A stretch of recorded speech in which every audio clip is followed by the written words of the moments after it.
Hi, Andre. Hello. Hey, how you doing? I'm well. I'm well. Wanakwe, wani.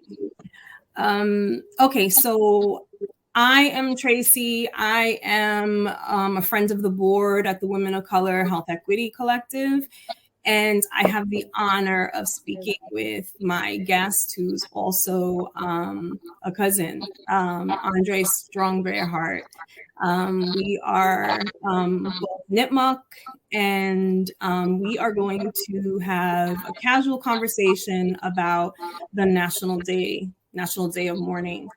We're going to talk about, the truths and facts and not what we've been conditioned to know about that day. So again, I want to thank you, Andre, for your time. And did you have anything to say to start out with, or? Sure. One kwe wani natasawa medikisu masmata. Good evening. My name's Andre Strong Bearheart from Nipmuc Nation.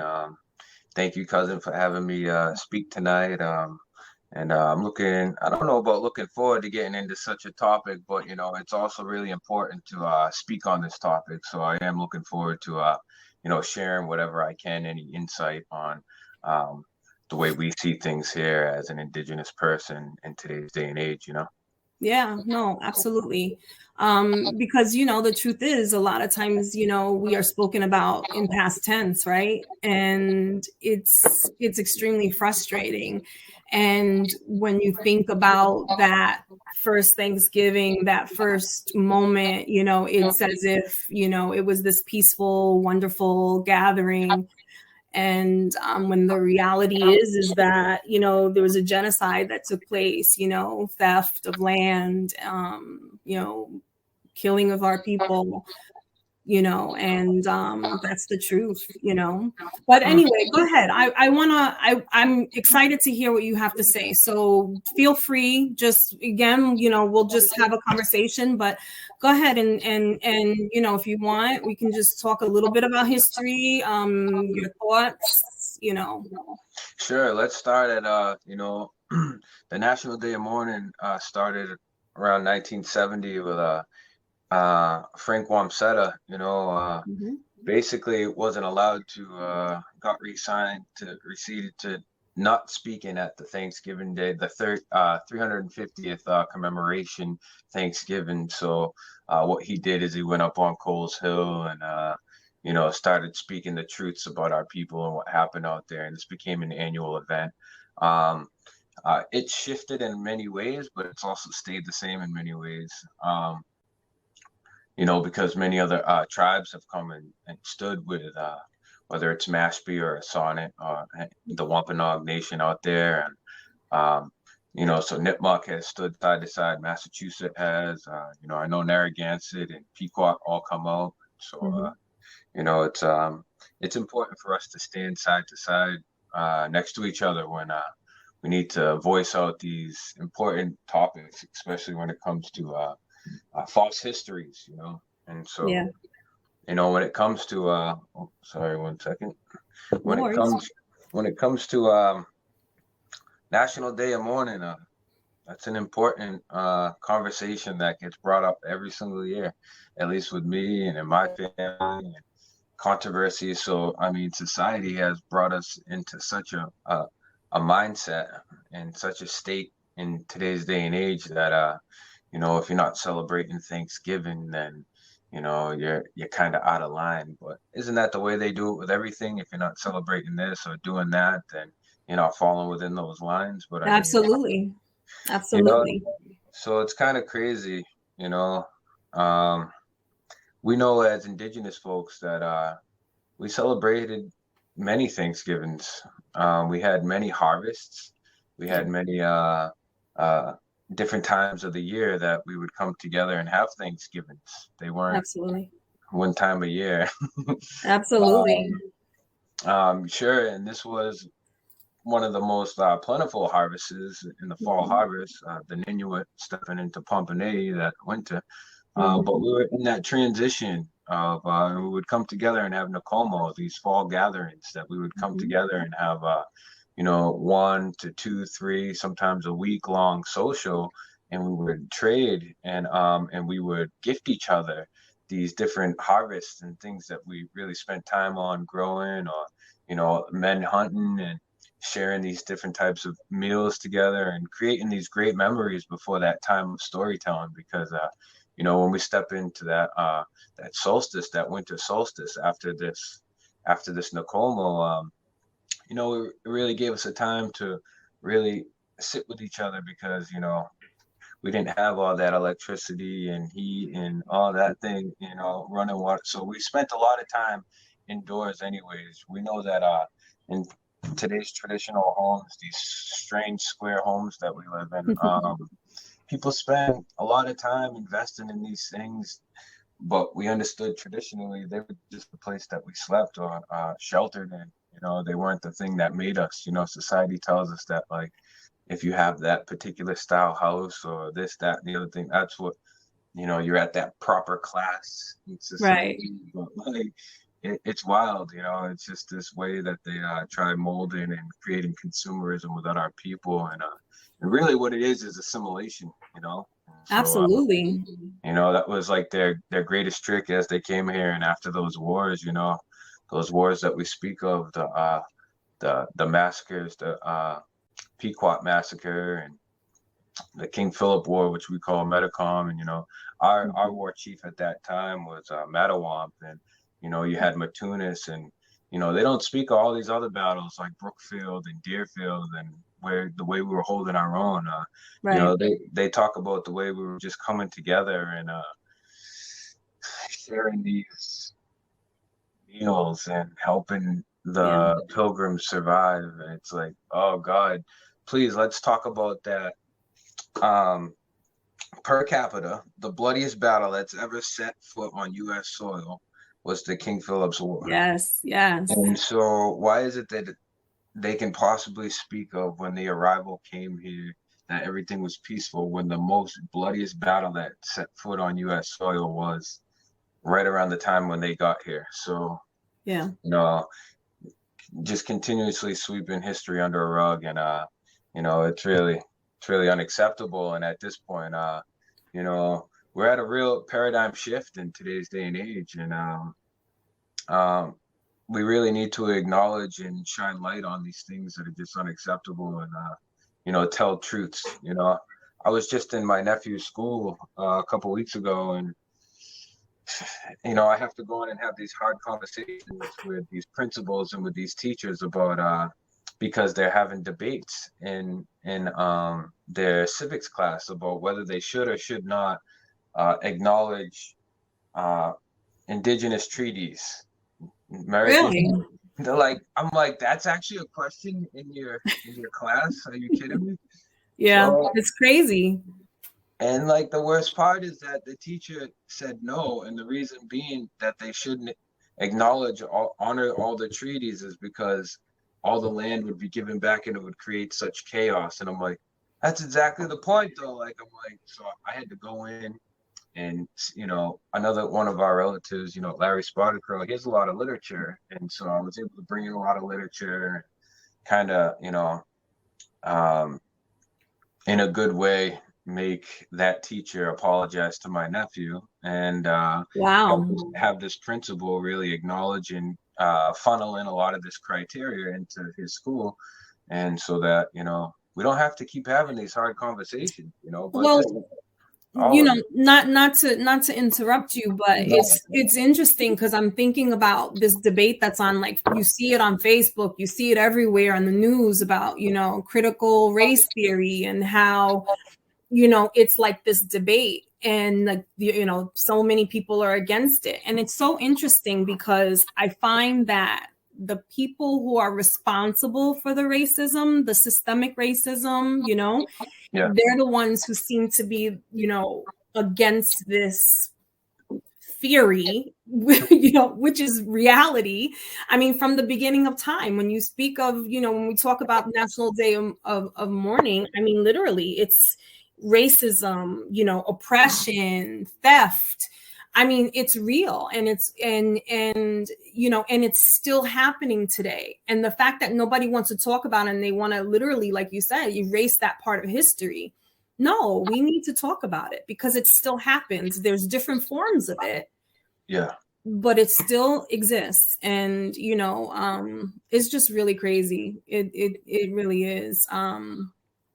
Wow, I'm amazed. But I'm happy that you actually went and you did what Oh you yeah. needed to do. Yeah, that needed to. I have no problem sharing truths when truths need to be told. Sometimes it can get me in trouble, but you know, if it's for the right cause, I feel that it should be spoken. You know, No, I um, agree. because really it's as brutal as uh, putting somebody's on a head on a pike and putting it in the middle of a town. You know, so say the town hall, putting somebody's head in the middle of town hall on a pike. For decades. That's Yes. what they did. That's what they did, you know, It's and as they were brutal as notorious that. for doing that to us. Right, of course. And then, then they had pikes and pikes and pikes set up over at Faneuil Hall was a marketplace, and it Yeah. still is today, but people don't realize that that was a slave marketplace. Like it was originally the first place of slave trade. Like people would come right up to the coast and go to Faneuil Hall. You're gonna get whatever slaves you need there, and you'll see a long line of pikes of with heads on them, and that way, when all the new slaves were coming in or when they were leaving, they saw that all those heads were on there, and they all looked like them. And so it was Yeah. like that for Yeah. a reason, Yeah, it was a And fear so, tactic. A fear and tactic. and if they think that we should sugarcoat this at this point because it was so quote unquote long ago, let's talk about that. It was only until 1978 that it was illegal, that Indian Movement Act, for us to Yeah. even speak our language or grow our Yeah. hair, have particular ceremonies. So it wasn't that long ago, Well, actually, you bring a very valid point because I think it was don't quote me. Goodness, I'm gonna have to look this up. But I want to say 2013, 2014 in the city of Boston. Mayor Menino he was mayor at the time. He actually there were you know how there were tons of laws on the books regarding indigenous people that happened back from the King Philip's War, because especially Nipmuc people were actually brought into Boston Common and beheaded, put on stakes. That law actually was still on the books until about 2013, 2014. Yeah. And again, because they speak of us in past tense, it's like, well, we don't have to address this. We don't have to undo this law, but it was a need. Our people were like, no, you need to undo this. You need to change that flag. You need, you know what I mean? We need to change Indigenous Peoples Day, Yeah. It's a sad, it's a reality, but I'm really happy that it seems like we are at least having these conversations more and more. Even Black Lives Matter, you see all these movements now coming back, and people are back in the day with the Black Panthers or whatever, and you see people now really speaking up against racism and oppression, because it's not just slavery, it's in different forms, it's in systems. Racism is about systems, right? It's in institutions. So I think the criminal justice system is probably one of the most common ways to oppress our people. It seems like there's two different injustice systems. Oh, absolutely. Absolutely. Yeah. And how are you actually going to judge us in front of a flag that has that frail native on it with a big strong arm that says, under that sword you'll find peace in Latin, which people don't even recognize that that's what it says on that flag. And so, and that's like only the third rendition of that flag. Like it's not too far from what it originally was. The first flag was actually a native, and in bubble lettering it said, "Come help us. Please come help us." And what that was is they were trying to gather as many people from over overseas over here. And so they were making it like the frail little Indian needs the help. So come on over. And as they kept piling over, and bringing more disease, they talk about these pandemics, but what about that first pandemic? What about that first world war that they speak of? They only talk of two world wars, but we consider three of them, because that first one, when we talk about the bloodiest battle on U.S. history on in our soil, how can you not consider that a first world war? Yeah. And so they really need to go back to these books. They need to start rewriting things like, yeah, there was more than two world wars here. Yeah. The definition of a world war is when another country invades another one and to take it over. That's what happened here. So how can they deny that? Right. Well, like you said in the beginning, there's a lot to give up. Land. I mean, there's land. I mean, literally. I mean, it's crazy. It really is crazy to me to think that a group of people came here because if we talk about the pilgrims, right? You're talking about a group of people who were fleeing England. I think it was Plymouth, UK or something like that. And they literally were trying to free themselves from the Church of England, come here. And I mean, like, people lived here, people lived here. And, they literally just wanted to start a new colony on land that belonged to other people, that other people were living on. It's just mind-boggling to me that, it was like that simple thinking for them, that we could just show up in numbers, you know what I mean, and just push them out, force them into believing what we believe, try to push their traditions onto us. And for survival, yeah, some Native people had to do what they needed to do to survive. Absolutely. But our culture, our customs, our way of doing things, are still alive today. And we definitely make that effort to meet at the reservation and have, like you said, these harvests and,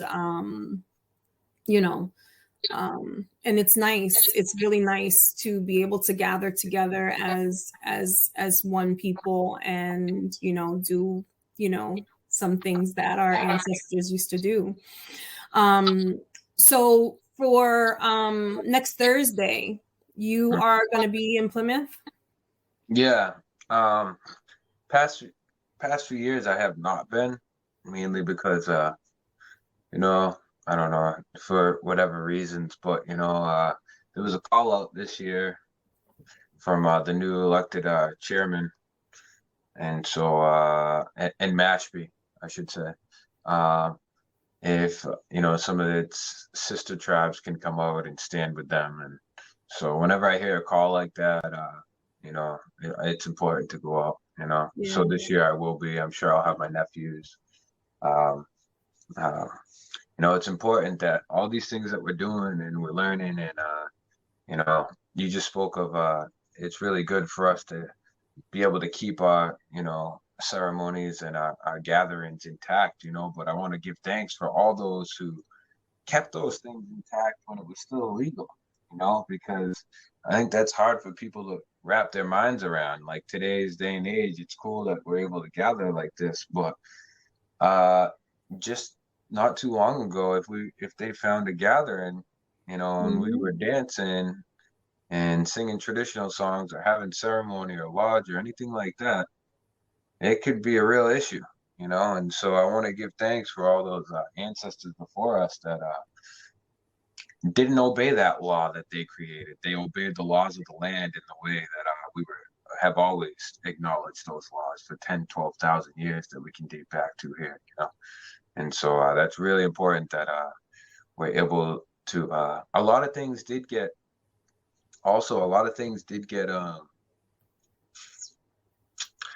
I don't want to say lost, because a lot of things got saved in different places. They speak of different migration stories about some folks saving a lot of our ceremonies in different areas. And we're at a time of prophecy for things to come back, you know. And if, as you look around right now, things are really, we're at this paradigm shift where things are starting to come back. Like we just spoke of the Machine not too long ago, you know, since the invasion, you know, we really, us Nipmucs, you know, Nipmucs is, that's a big territory that we're in here. Absolutely.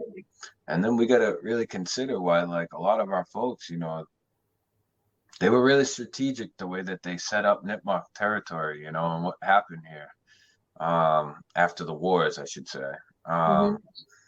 And, you know, I got a lot of relatives in Springfield. I got a lot of relatives in Worcester.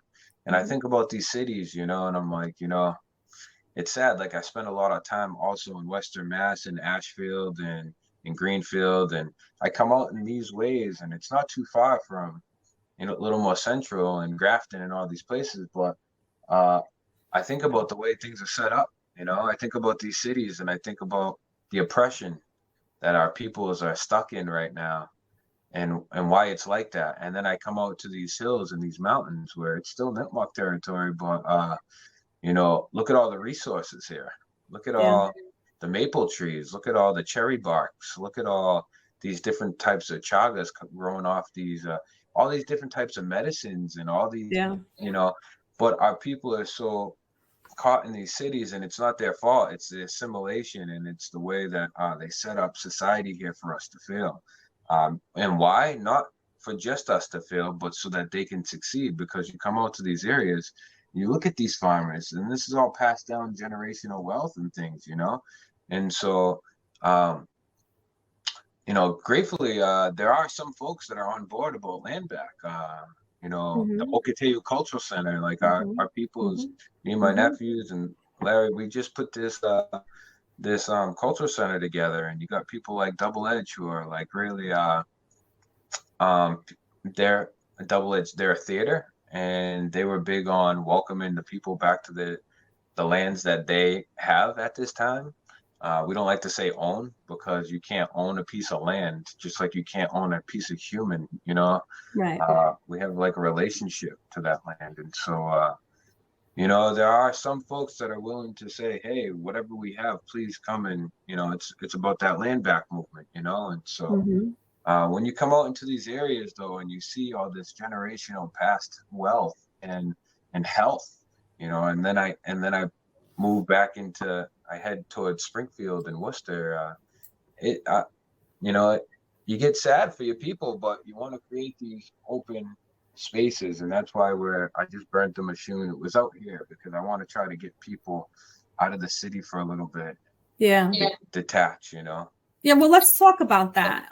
Because I know that a few weeks ago, I think it's been a few weeks already when you started that. And it's actually really historical what you did, because I think if, you know, it hasn't been done in over a century, correct? Yeah, so my consensus was I kept asking all the elders that I knew and everybody that had done any research on our Mishuns at the bottom of Lake Quincy and some of the Mishuns that have been found in archaeologist findings and all that. And I thought it was 100 years, but the more I kept talking about it, nobody could come up with. There has been Nipmuc folks that have worked on Mishuns in other communities, Right. but there hasn't been a Nipmuc Mishun burned out in Nipmuc territory by Nipmucs.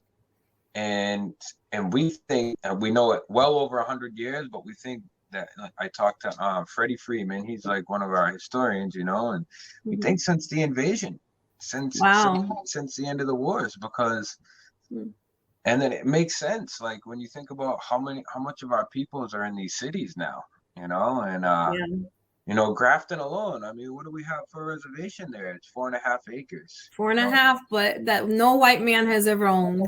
That's right. But on the same sense, that was over like 7,000 acres, you know? Yeah, I know. It's so sad, isn't it? Well, people need to hear that though. Yeah. You know what I mean? Like, so it's like, you know, how could I possibly get a tree off 4.5 acres that, you need to pick for a Mashun. How can we keep our cultural practices alive if we don't have the land base in which we need to? And so we know the territories that we're at, and we don't, just because it says a different town name on it, we don't think that it's not still Nipmuc territory. Right. So, but Right. yeah, so it came to the consensus that since the invasion, uh, nobody has really, it got so dispensated, and there really hasn't been any Nipmucs burning out Mashoons, and so that's reality. And so Just to clarify, I'm sorry, just because some people watching this may not know what a Mashoon is. Oh, okay, sorry. Yeah, a Mashoon is a dugout canoe, and these are how we traveled. They were our lifeways, and so unlike Hollywood, always talking about Indians on horses. No, we're East Coast people. We were paddle people. We're Nipmuc. Yeah. We're freshwater people. Absolutely. And so we would paddle these dugout trees. You would burn a tree down, and then you'd burn it out, and you'd dig it out, and you'd make a canoe out of it, ranging from anywhere from 12 feet to 40 feet. Some of these 40 footers could hold 20 guys or 20 people. And so, we would burn these out, and they're made out of white pine. And that's why that's a big question. A lot of people want to know, what kind of tree is it? It's a white pine because of how much sap is in it, and because of how light that they are compared to the girth that they are, So, so we started burning that. It was really over the summer. The Mashpee Wampanoag tribe asked us to come down and I teach traditional brain tanning, and I turn skins into things that you can wear, rawhides, things like that, buckskin. And so I teach a lot of workshops like that. And so they asked us to come down and teach some of their kids, do a workshop there. And I was like, absolutely, that'd be great. And so in that time, they were doing a youth Mashoon burn. And so a lot of our youth got to join into that. And so when we finished that, it really kindled up in me that, why are we not burning Mashoons in Nipmuc territory? Just because, and so I created that relationship with Darius Coombs, who was a longtime cultural educator for the Mashpee Wampanoag tribe, 30 plus years. And so, he really kind of schooled me and let me know everything that I needed to know. And I came right back, from August right into fall, and boom, let's get it done. Let's burn out a Mashoon. And it took 9 days to burn it out. It burns 24 hours. Right. So we were exhausted. We took one night off with the four of us taking shifts. And it was some work. But we burned out, and it was beautiful. And we launched it this past weekend, and had a nice little paddle along Ashfield Lake, and then you sink them every winter. You would sink your Mashoon, and so what that does is preserve them over the winter under the ice, so that they don't get all broken up and cracked. Right. But in a nutshell, that's how you deal with a Mashoon. But that was awesome.